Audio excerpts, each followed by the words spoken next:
Our journey starts with the fact that actually there are two chapters of creation in the Torah.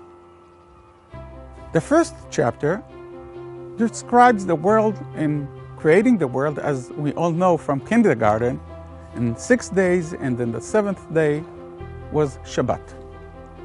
The second chapter is very mixed, and the creation was in a very, very complicated way.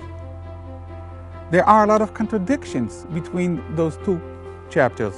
For instance, in our issue that we are going to deal with, we see that in the first chapter, men and women were created together, equally, with the same mission.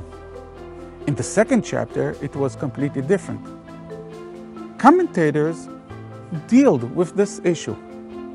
Some of them claim it's not a contradiction. It's a headlines in the first chapter, and in the second, we deal with the details. But we will follow what I think Chazal wrote, and definitely in the Kabbalah, that these two chapters are actually a contradiction. And they are a contradiction not because, Chas v'Shalom, there are two sources of writing the Torah, or because there is a contradiction as a mistake. Actually, it's a two parallels description of the creation, and that is because the world is a big, big contradiction.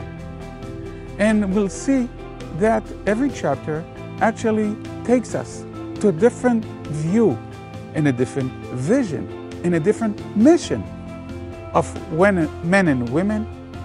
And we'll see that we can learn a lot about what should be the base of connection between men and women, what is the meaning of marriage in every chapter. And because of that, we'll see that our life are very, very complicated, and they push and pull to do two different roads and tracks.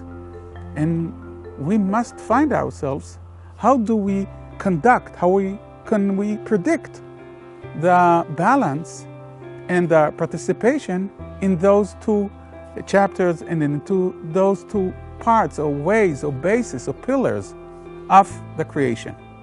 So we'll start with the first chapter and ask ourselves, what do we know about men and women, and what should they do together?